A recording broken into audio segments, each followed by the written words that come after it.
আপনারা জানেন যে গতকাল থেকে আমরা শহীদ উসমান হাদির হত্যার সুষ্ঠু তদন্তের জন্য ডক্টর মোহাম্মদ ইউনূসকে জাতিসংঘে একটি চিঠি প্রেরণের জন্য আহ্বান জানিয়ে তার বাসভবনের সম্মুখে অবস্থান করছিলাম। আমরা খুব গুটি কয়েক মানুষ সেখানে ছিলাম এবং আমরা পুরো গতকাল 4টা থেকে আজকের এই সময় পর্যন্ত শহীদ উসমান হাদির স্ত্রী, তার সন্তান এবং আমরা পুরোটা সময় ধরে কিভাবে শান্তিপূর্ণভাবে আমাদের এই দাবিটা আদায় করা যায় সেটা নিয়ে আমরা আমাদের মতো করে এগুচ্ছিলাম। এবং আমাদের সাথে সরকারের বিভিন্ন সময়ে তারা কোনোভাবেই আমাদের কাছে ওইভাবে করে যোগাযোগ করতে তারা স্বাচ্ছন্দ্য বোধ করে নাই আমাদের কাছে মনে হয়েছে। নয়তো 8 ঘন্টা শহীদ উসমান হাদির স্ত্রী যমুনার সামনে ছিলেন, যমুনা থেকে একজন পিয়ন বের হয়ে তাকে সম্মান জানানোর এতটুকু প্রয়োজন বোধ করেন নাই। তো আমরা আজকে যখন শহীদ উসমান হাদির স্ত্রী তিনি বিকেলবেলা জুমার নামাজের পরে তিনি আবার যখন এসে যমুনা অভিমুখে আসতে রওনা দিয়েছেন, প্রায় কাছাকাছি চলে এসেছে, তখন আমাদের কিছু ভাই বোন তাদেরকে আমরা ভিতরে পাঠানোর জন্য চেষ্টা করতেছিলাম, কারণ শহীদ উসমান হাদির স্ত্রী একা হয়ে গেলে তার সাথে কি ধরনের পরিস্থিতি ঘটতে পারে সেটা জানবার জন্য মূলত আমরা তাদেরকে প্রেরণ করবার চেষ্টা করেছিলাম। এবং ভিতরে আমাদের কিছু ইনকিলাব কর্মী মঞ্চের সদস্য ছিল যাদেরকে ভিতর থেকে আবার বাইরে আসতে দেওয়া হচ্ছিল না। তো এই সার্বিক পরিস্থিতি তদারকির জন্য আমরা জুমা এবং শান্তা সহ যুবাকে প্রেরণ করেছিলাম, যাতে ওরা গিয়ে দেখে আসে এবং ওদেরকে সঙ্গে করে নিয়ে আসে। তো প্রথম অবস্থায় সেটা হচ্ছে পুলিশ কোনোভাবেই তাদেরকে ভিতরে যেতে দিবে না। তো ওরা অনেকভাবে বোঝানোর চেষ্টা করেছে, কিন্তু কোনোভাবেই ওরা মানতে ছিল না। পরবর্তীতে আমরা বলেছিলাম যে এবং এটা তো একদম খুবই সহজ ব্যাপার, 1 মিনিটের ব্যাপার, আমাদেরকে সরিয়ে দেওয়া, এই ওখান থেকেই করা। তো ওরা কি করেছে, জুমা এবং শান্তার গায়ে হাত তুলেছে এবং দেখবেন যে শান্তাকে গলা চেপে ধরেছে এবং জুমার পুরো গালে তারা তাদের খামচি দিয়েছে আর কি, মানে এইটা কি, এবং বুট দিয়ে ওদেরকে রাস্তায় পাঠিয়েছে। তো এই যে ফ্যাসিবাদী আমলের যেই পুলিশ, এই যে পুলিশ লীগ, তারা আবার নতুন করে যে মাথাচাড়া দিয়ে হচ্ছে এবং তাদেরকে যে কেউ কন্ট্রোল করতে পারছে না। আমরা দেখতেছিলাম যখন আমাদের উপরে হামলা হয়েছে তখন পুলিশের ঊর্ধ্বতন কয়েকজন কর্মকর্তা, ডিবি কমিশনার, তিনি চেষ্টা করছিলেন বারংবার যে আসলে যাতে আমাদের উপরে হামলাটা না হয়, কিন্তু পরক্ষণেই আমরা দেখতে পেয়েছি যে তার আদেশ অমান্য করে পেছন থেকে পুলিশের কিছু সদস্য তারা অতর্কিত হামলা করেছে এবং আমাদের ভাইদেরকে রক্তাক্ত করেছে। তো আমরা ইনকিলাব মঞ্চের পক্ষ থেকে এর তীব্র নিন্দা জানাই এবং যারা এই আক্রমণের সাথে জড়িত রয়েছে তাদেরকে অতি দ্রুত বিচারের মুখোমুখি করবার জন্য আহ্বান জানাই। কারণ বাংলাদেশের জনগণ এই মুহূর্তে প্রচন্ডভাবে তারা ক্ষেপে রয়েছে, তারা কোনোভাবেই এই ব্যাপারটাকে মেনে নিতে পারছে না। যার কারণে আমরা বলবো, বাংলাদেশের আইন শৃঙ্খলা পরিস্থিতি এবং জনগণকে শান্ত রাখবার জন্য আপনাদের অতি দ্রুত আজকে কারা কারা হোটেল ইন্টারকন্টিনেন্টাল এবং যমুনার যে সকল পুলিশ সদস্য দায়িত্বে ছিলেন তাদেরকে চিহ্নিত করার ব্যবস্থা করেন। এবং তারা যেই কাজটা করেছে সেটা হচ্ছে, অধিকাংশ পুলিশ সদস্যের কোনো নেম প্লেট ছিল না, তারা নেম প্লেট খুলে ফেলেছে এবং প্রত্যেকে মাস্ক পরা ছিল। এই যে মাস্ক পরে নেম প্লেট খুলে যে হামলা, এই হামলা তো আমরা, এবং হেলমেট পরে এই হামলাগুলো তো আমরা দেখেছি ফ্যাসিবাদী হাসিনার আমলে। তাহলে কি এখন যমুনা পাহারা দিচ্ছে বা যমুনায় বসে আছে কি হাসিনা সেই ফ্যাসিবাদী আমলের পুলিশ লীগ কিনা, সেটা আমরা জানতে চাই। সেই সাথে এসএসএফ আজকে প্রচন্ড রকমের দুর্ব্যবহার করেছে আমাদের সাথে, আমাদের যুবাকে রাস্তায় ফেলে মেরেছে এবং মাথায় আঘাত করেছে, ছাদকে মেরেছে। তো এই যে, এবং আমাদের ইনকিলাব মঞ্চের এমন কোনো কর্মী নাই যে আজকে এই হামলায় আহত হয় নাই। তো এখন আমরা এই প্রশাসনের কাছে জানতে চাই, আমরা তো সুনির্দিষ্ট একটা দাবি নিয়ে ওখানে গিয়েছিলাম যে জাতিসংঘের অধীনে যাতে শহীদ উসমান হাদির হত্যার বিচারটা করা হয়, এই তদন্তটা নিশ্চিত করা হয়। তাহলে কারা শহীদ উসমান হত্যার তদন্ত জাতিসংঘের অধীনে দিতে চায় না, যে আজকে স্পষ্ট হয়ে গেছে। আমরা মনে করছি যে প্রধান উপদেষ্টার, আমরা মনে করছি এই যে উপদেষ্টা পরিষদটা যে রয়েছে, এই উপদেষ্টা পরিষদের একটা অংশ শহীদ উসমান হাদির খুনের সাথে জড়িত, নয়তো কোনোভাবেই এভাবে আর কি অমানবিকভাবে আক্রমণ করার কোনো প্রশ্নই আসে না, যেহেতু এটা শান্তিপূর্ণ অবস্থান ছিল। এবং আপনারা দেখবেন যে প্রধান উপদেষ্টার দপ্তর থেকে একটা তারা প্রেস রিলিজ দিয়েছে এবং সেখানে বলেছে যে আমরা নাকি জল কামানের উপরে উঠে গিয়েছিলাম, অথচ ছবিতে স্পষ্ট করে দেখা যাচ্ছে যে আমরা উল্টো জনগণকে শান্ত করবার জন্য চেষ্টা করছিলাম। যখন জনগণ দেখেছে যে ভিতরে জুমা এবং শান্তাকে রাস্তায় ফেলে মারা হচ্ছে, জনগণ কোনোভাবেই এটা মেনে নিতে পারে নাই, যার কারণে এইখানে ওই উদ্ভূত পরিস্থিতির সৃষ্টি হয়েছে। এর পুরো দায়ভার ওইখানে দায়িত্বরত পুলিশ প্রশাসন এবং সরকারকেই বহন করতে হবে। প্রিয় ভাইয়েরা, আপনাদেরকে স্পষ্ট করে জানাই যে সামনে খুবই গুরুত্বপূর্ণ একটা নির্বাচন রয়েছে 12 তারিখ। এখানে বাংলাদেশের স্বাধীনতা, সার্বভৌমত্ব সহ বাংলাদেশের নিরাপত্তা জনিত বেশ কিছু বিষয় জড়িত রয়েছে, যার কারণে অবশ্যই 12 তারিখে নির্বাচন হতে হবে। এবং যারা 12 তারিখে নির্বাচন বানচাল করে দেওয়ার জন্য আমাদের উপরে আক্রমণ করেছে, তাদের এই নীল নকশাকে বৃদ্ধাঙ্গুলি দেখিয়ে আমাদের জনগণের অধিকার আমাদের বাস্তবায়ন করতে হবে। প্রিয় ভাইয়েরা, জনগণ, বাংলাদেশের জনগণ প্রচন্ড শান্তিপ্রিয় এবং তারা সব সময় সরকারকে সহযোগিতা করে আসছে, কিন্তু সরকার সেই জনগণের উপরে আজকে মুহুর্মুহু sound grenade, tear shell, rubber bullet এগুলো নিক্ষেপ করেছে। এবং এখনো তারা বিভিন্ন জায়গায়, যেমন শাহবাগে এখনো সম্ভবত আক্রমণ চলছে। একটু আগেও আমরা এই লাইভ শুরু করবার আগে দেখতেছিলাম যে শাহবাগে আক্রমণের মতো ঘটনা ঘটতেছে। তো এবং 100-র অধিক শাহবাগেও আহত হয়েছে।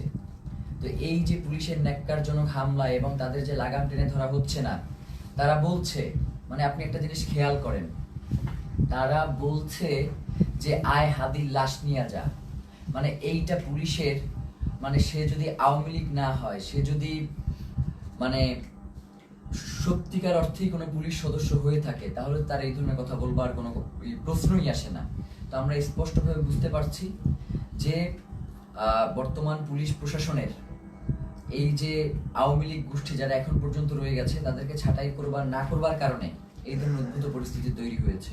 এর দায়ভার এই অন্তর্বর্তীকালীন সরকারকেই নিতে হবে। এবং আমরা আশঙ্কা করছি যে যমুনার ভিতরে হয়তো অন্তর্বর্তীকালীন সরকার সেফ না, কারণ যারা আমাদের উপরে যেইভাবে আক্রমণ করেছে, তারা যে কোনো মুহূর্তে যমুনায় ডক্টর মোহাম্মদ ইউনূসের উপরেও আক্রমণ করতে পারে। এই ধরনের একটা আমরা আশঙ্কা বোধ করছি, কারণ এদের আক্রমণের সাথে হাসিনার পুলিশ লীগের আক্রমণ পুরোপুরি মিলে যাচ্ছে। এবং সেই সাথে আমরা এটাও আপনাদেরকে বলতে চাই যে আমরা দেখতেছেন তো আমাদের কি অবস্থা, তারপরেও আমাদেরকে শান্তিপূর্ণভাবে সকল অবস্থার মোকাবেলা করতে হবে। আমরা চাই যাতে বাংলাদেশে কোনো উদ্ভূত পরিস্থিতির সৃষ্টি না হোক, যার মাধ্যমে মূলত আজকের আক্রমণটা হয়েছেই হচ্ছে নির্বাচনকে বানচাল করে দেওয়ার জন্য।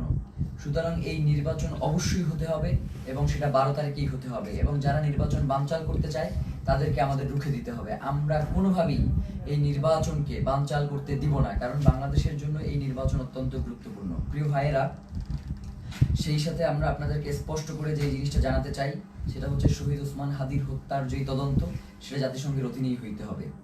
আমাদের এখানে আমরা তাদের সাথে কথা বলেছি, তারা আমাদেরকে আশ্বস্ত করেছিল যে জাতিসংঘের অধীনে এটার তদন্ত হবে, কিন্তু তারা কোনো ধরনের সময়সীমা বেঁধে দেয় নাই। তারা ইতিপূর্বেও আমাদেরকে আশ্বস্ত করেছিল তারা ক্ষমতায় থাকা অবস্থাতেই শহীদ ওসমান হাদির হত্যার বিচার করবে, কিন্তু তারা সেই বিচার করতে পারে নাই। যার কারণে আমরা তাদের শুধুমাত্র কথায় আশ্বস্ত না হয়ে আমরা তাদের কাছে একটা দাবি করেছিলাম যে আপনি কবে নাগাদ এই কাজটুকু বাস্তবায়ন করবেন, এই চিঠিটা ইস্যু করবেন, সেটা আমাদেরকে জানান। এখন রাষ্ট্রের কাছে যদি আমাদের এতটুকু দাবি জানানোর অধিকার না থাকে, তাহলে তো বাংলাদেশ বলে কোনো রাষ্ট্র এই মুহূর্তে সাস্টেইন করবার কথা না। এখন তো এই রাষ্ট্র তাহলে অন্য দেশের প্রক্সি দিচ্ছে এই রাষ্ট্র কোনো না কোনো ভাবে। তো প্রিয় ভাইয়েরা, আপনাদেরকে স্পষ্ট করে বলি, শহীদ ওসমান হাদির হত্যার তদন্ত জাতিসংঘের অধীনেই হইতে হবে এবং 8 তারিখে অবশ্যই এই অন্তর্বর্তীকালীন সরকারকে জাতিসংঘের কাছে চিঠি প্রেরণ করতে হবে। প্রিয় ভাইরা, এক্ষেত্রে আমাদের কিছু দাবি রয়েছে। চিঠি শুধু প্রেরণ করলেই হবে না, চিঠির ভিতরে নিম্নলিখিত আমরা যে বিষয়গুলো বলবার চেষ্টা করছি সেগুলো অন্তর্ভুক্ত থাকতে হবে। প্রথমত, সরকারকে UNOHCHR কে অনুরোধ করতে হবে যেন তারা শহীদ শরীফ ওসমান হাদি হত্যাকাণ্ডে একটি স্বাধীন ও নিরপেক্ষ ইন্ডিপেন্ডেন্ট ফ্যাক্ট ফাইন্ডিং ইনভেস্টিগেশন পরিচালনা করে। এই তদন্তের স্পষ্ট কার্যপরিধি থাকবে যাতে ঘটনার সত্যতা নির্ধারণ, দায়ী ব্যক্তি ও তাদের সহায়ক নেটওয়ার্ক শনাক্তকরণ এবং জবাবদিহিতা নিশ্চিত করে করণীয় সুপারিশ অন্তর্ভুক্ত থাকবে। সরকারকে অনুরোধ করতে হবে যেন তদন্তে শুধু সরাসরি হামলাকারীদের নয়, বরং আড়ালে থাকা পরিকল্পনা, ষড়যন্ত্র, জড়িত থাকা বা সহযোগিতা, সহায়তা প্রদান কিংবা আশ্রয় প্রশ্রয় ও চিহ্নিত করা হয়, যা হত্যাকাণ্ড ও পরবর্তী পালিয়ে যাওয়াকে সম্ভব করেছে। মূল কথা হচ্ছে, খুন যারা করেছে, খুনের পেছনে যারা পরিকল্পনা করেছে, এখন পর্যন্ত খুনিদেরকে যারা আশ্রয় প্রশ্রয় দিয়ে রাখছে, তাদেরকেও এই তদন্তের মাধ্যমে উদ্ঘাটন করে নিয়ে আসতে হবে। সরকারকে পূর্ণ সহযোগিতার নিশ্চয়তা দিতে হবে। এতে প্রাসঙ্গিক প্রমাণ ও স্থানসমূহে প্রবেশাধিকার অন্তর্ভুক্ত থাকবে। একই সঙ্গে রাষ্ট্রীয় বা অরাষ্ট্রীয় কোনো পক্ষের হস্তক্ষেপ না হওয়ার নিশ্চয়তা প্রদান করতে হবে। কিছু অভিযুক্ত সন্দেহভাজন বিদেশে পালিয়ে থাকতে পারে এমন প্রতিবেদনের প্রেক্ষিতে সরকারকে OSCHR এর সহায়তা চাইতে হবে, যাতে স্ট্রাকচার্ড ক্রস বর্ডার কোঅপারেশন নিশ্চিত হয়। এর মধ্যে লিগ্যাল অ্যাসিস্ট্যান্স ও ইনফরমেশন শেয়ারিং অন্তর্ভুক্ত থাকবে, যাতে দায়ীরা জবাবদিহিতা এড়িয়ে যেতে না পারে। মূল কথা হচ্ছে, শহীদ ওসমান হাদির হত্যার তদন্ত জাতিসংঘের অধীনেই হইতে হবে এবং এই তদন্ত কাজ যাতে কোনো ধরনের বাধাগ্রস্ত না হয়, সকল ধরনের সহযোগিতা এই রাষ্ট্রের পক্ষ থেকে নিশ্চিত করতে হবে। এর বাইরে আমাদের কাছে কোনো সেকেন্ড অপশন নাই। আজকে আমাদেরকে গুলি করেছেন, কালকে প্রয়োজনে আমাদেরকে মেরে ফেলেন, কিন্তু শহীদ ওসমান হাদির হত্যার বিচার এই বাংলার জমিনে হইতেই হবে। এর বাইরে কোনো সরকারের সেকেন্ড কোনো অপশন নেওয়ার কোনো সুযোগ নাই। প্রিয় ভাইয়েরা, আপনাদেরকে বলি, এই যে আজকে আমাদের উপরে যে ন্যাক্কারজনক হামলা হয়েছে, এই ন্যাক্কারজনক হামলার পিছনে কারা রয়েছে, কারা আমাদের উপরে অতি উৎসাহী হয়ে আক্রমণ করেছে এবং আমাদের ভাই বোনদেরকে, মানে একটা মানুষকে আসলে কতটা বাড়ি দেয়া যায় লাঠি দিয়ে, আমরা এটা প্রশাসনের কাছে জানতে চাই। একজন মানুষকে আমি ভিডিওতে দেখেছি 30 থেকে 32টা বাড়ি দিয়েছে, যতক্ষণ পর্যন্ত সে ওইখান থেকে নিরাপদ দূরত্বে না যাইতে পারছে ততক্ষণ পর্যন্ত একজনের পরে আরেকজন তাকে আঘাত করতেই ছিল। ব্যাপার যেটা ঘটতেছে সেটা হচ্ছে, আমাদের কাছে মনে হচ্ছে যে এই প্রশাসন এখন আর অন্তর্বর্তীকালীন সরকারের কথায় চলে না। এই প্রশাসনকে কেউ নিয়ন্ত্রণ করছে। সেই নিয়ন্ত্রক কারা সেটা বাংলাদেশের জনগণের কাছে সরকারকে জানাতে হবে, নয়তো এই সরকারের অবশ্যই দায় থেকে যাবে যে কারা জুলাই জনতার উপরে এই আক্রমণটা করলো। তারা শহীদ ওসমান হাদিকে হত্যা করতে পারে নাই। শহীদ ওসমান হাদির হত্যার বিচারের দাবি যদিও জানানো না যায়, তাহলে তো এই রাষ্ট্র সামনে ফাংশন করবে না। এবং আমরা ইতিমধ্যেই দেখতে পেয়েছি যে রাজনৈতিক দলগুলো থেকে এই আক্রমণের ঘটনার ব্যাপারে প্রচন্ড উল্লাস প্রকাশ করা হচ্ছে, আপনারা দেখেছেন। আমরা আপনাদেরকে স্পষ্ট করে জানাই, এই 12 তারিখ ভোটের মধ্য দিয়ে তাদেরকে আপনাদের একটা স্পষ্ট বার্তা জানান দেওয়ার সুযোগ রয়েছে। আপনারা 12 তারিখ তাদেরকে ভোটে পরাজিত করে ইনসাফ ও বাংলাদেশের স্বাধীনতা সার্বভৌমত্বের একটা রাষ্ট্র গড়ে তুলবেন, এমনটাই আমাদের প্রত্যাশা। এবং গণভোটে অবশ্যই আপনারা হ্যাঁ দিবেন, কারণ জুলাই সনদ বাংলাদেশের জন্য অত্যন্ত গুরুত্বপূর্ণ। এর সাথে বাংলাদেশের স্বাধীনতা সার্বভৌমত্ব, সীমান্ত, নিরাপত্তা সবকিছু জড়িয়ে আছে। যার কারণে জুলাই গণভোটে আপনাদেরকে অবশ্যই হ্যাঁ দিতে হবে এবং যারা সৎ এবং যোগ্য, তারা যে দলেরই হোক না কেন, তাদেরকে ভোট দিয়ে আপনাদেরকে ইনসাফের বাংলাদেশ প্রতিষ্ঠার জন্য ক্ষমতায় নিয়ে আসতে হবে। এবং সাধারণ জনগণকে আপনারা আহ্বান জানাই যে আপনারা 8 তারিখ পর্যন্ত একটু ধৈর্য ধারণ করুন, যেহেতু সরকারের পক্ষ থেকে স্পষ্ট বিবৃতি দেওয়া হয়েছে যে 8 তারিখে তারা জাতিসংঘের কাছে এই চিঠি ইস্যু করবে, প্রেরণ করবে। তো এবং তার আগে অবশ্যই এই চিঠি প্রেরণের আগে এই চিঠিতে তারা কি লিখেছে সেটা আমাদেরকে দেখাতে হবে। এইটা না দেখিয়ে কোনো ধরনের ছল চাতুরি মার্কার চিঠি কোনো প্রেরণ করা যাবে না এবং এটা অবশ্যই আমাদেরকে নিশ্চিত করতে হবে। প্রিয় ভাইয়েরা, বাংলাদেশের স্বাধীনতা সার্বভৌমত্ব এবং ইনসাফের লড়াইয়ের জন্য শহীদ ওসমান হাদি শাহাদাত বরণ করেছেন। আমাদেরকেও যদি শাহাদাত বরণ করতে হয়, আপনারা ইনসাফের এই লড়াইকে কোনোভাবেই থামিয়ে দেবেন না। ইনসাফের এই লড়াই আমাদেরকে অবশ্যই চালিয়ে নিয়ে যেতে হবে যতদিন পর্যন্ত বাংলাদেশে আমরা বাংলাদেশের আজাদীকে টিকিয়ে রাখতে আমরা চাই। আমার আশেপাশের 2 জন প্রচন্ডভাবে আক্রান্ত হয়েছে, আমি নিজে আক্রান্ত হয়েছি। আমার এবং আমাকে এবং প্রত্যেকের মাথা টার্গেট করে, এই যে আমার পাশে সালাউদ্দিন আম্মার বসে আছে, ওকে মাথা লক্ষ্য করে গ্রেনেড নিক্ষেপ করা হয়েছে, কিন্তু আল্লাহকে বাঁচিয়ে দিয়েছে যে সেটা জায়গা মতো ওরা নিক্ষেপ করতে সক্ষম হয়নি। ওর মুখে সেলাই দিতে হয়েছে, ওর হাতে ব্যান্ডিজ, জুমার গালের প্রত্যেকটা জায়গা আছড়ানো, মাথায় বাড়ি দিচ্ছে, শান্তাকে গলা টিপে ধরেছে।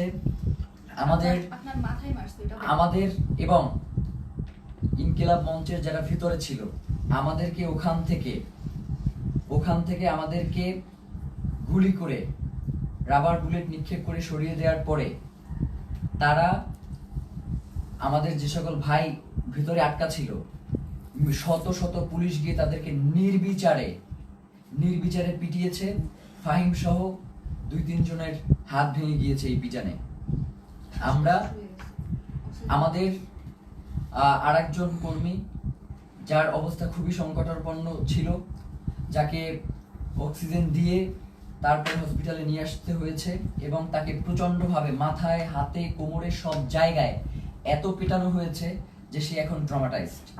আমরা জানাতে চাই, এই সরকারকে বলতে চাই, আপনি অতি দ্রুত কারা এই আক্রমণ করেছে তাদেরকে চিহ্নিত করে বিচারের মুখোমুখি করেন, নয়তো যে কোনো পরিস্থিতির জন্য আপনাকে অবশ্যই দায়ী থাকতে হবে। কারণ বাংলাদেশের জনগণ ততক্ষণ পর্যন্তই শান্তিপূর্ণ যতক্ষণ পর্যন্ত জুলাইয়ের প্রেক্ষাপট তৈরি না হয়। আপনারা কিন্তু খুব তাড়াতাড়ি একটা জুলাইয়ের প্রেক্ষাপট তৈরি করে ফেলতেছেন। এখন যদি আপনারা এটাকে কন্ট্রোল করতে না পারেন তাহলে বাংলাদেশের স্বাধীনতা, সার্বভৌমত্ব কিন্তু টিকবে না। এবং আপনাকেও, প্রধান উপদেষ্টা আপনি আছেন, আপনি আমেরিকাতে চলে যাবেন সেটা হবে না। আমাদের কাছে জবাবদিহি করে এরপরে আপনাকে আমেরিকা যেতে হবে যে কেন জুলাই জনতার উপরে, শহীদ ওসমান হাদির ভাই বোনদের উপরে এভাবে ন্যাক্কারজনক হামলার মতো ঘটনা ঘটানো হলো। ছাত্র ভাইদেরকে উদ্দেশ্য করে বলি যে আমাদেরকে ধৈর্য ধারণ করতে হবে এবং আমাদেরকে এই লড়াই কৌশলের মধ্য দিয়ে আমাদের যাতে মনোবল ভেঙে না যায়, আমাদেরকে সে ব্যাপারে সচেষ্ট থাকতে হবে। এই লড়াই তো একদিনের লড়াই না, আমাদের আজাদির লড়াই চলছে এবং আজাদির এই লড়াই চলবে। আমাদের এখন পিঠ থেকে গিয়েছে, আমাদের আসলে আর পিছনে যাওয়ার কোনো সুযোগ নাই। এখন থেকে আমাদেরকে সামনেই এগিয়ে যেতে হবে। 8 তারিখ পর্যন্ত যেহেতু সরকার সময় চেয়েছে, আমরা সরকারকে সেই সময়টুকু দিলাম। সে যদি এই সময়টা আগেই ঘোষণা করতো তাহলে তো এই ধরনের কোনো পরিস্থিতি তৈরিই হতো না। যার কারণে আমার কাছে মনে হয় যে সরকার ইচ্ছাকৃতভাবে এই ঘটনা ঘটিয়েছে। এর দায়ভার সরকারকেও বহন করতে হবে। বাংলাদেশের জনগণ এই অন্তর্বর্তীকালীন সরকারকেও ছেড়ে দেবেন, এটা বলে দিলাম। আজকের মতো আমরা সবাই প্রচন্ডভাবে আহত অবস্থায় এখানে বসে রয়েছি। ফাহিমের দেখেন যে পুরো ট্রাউজারটা ওর রক্তে লাল হয়ে আছে, আমার পুরো পাজামার রক্তে লাল হয়ে আছে, ওর পুরো হাত আঙুল ভেঙে গেছে, মুখে সেলাই দেয়া, এবং এইভাবে প্রত্যেককে এমন ভাবে আক্রমণ করা হয়েছে। আল্লাহ আমাদেরকে রক্ষা করেছেন, নয়তো তাদের যেই ধরনের আজকে আক্রমণের ভূমিকা ছিল তারা আমাদেরকে খুন করবার উদ্দেশ্য নিয়ে এই আক্রমণটা করেছে। তো আমরা আমাদের এক ভাইকে হারিয়েছি, আমাদের কোনো এরপরে যদি আমরা আমাদের কোনো ভাইকে হারাই, এরপরেও নির্বাচন হইতে হবে, নির্বাচন পেছানো যাবে না। নির্বাচনের পরে যে রাজনৈতিক দল ক্ষমতায় আসবে তারা যদি এই ব্যাপারে কোনো সুষ্ঠু পদক্ষেপ না নেয়, আমরা শুধু বলি ব্যাপারটা এমন না, আমরা তাদের জীবনকে জাহান্নাম বানাই দিব বলছি, তাদের জীবনকে জাহান্নাম বানাই দেবো, এই কথা বলেই শেষ করলাম। জুমার কিছু বলবার আছে? ধন্যবাদ। আসসালামু আলাইকুম।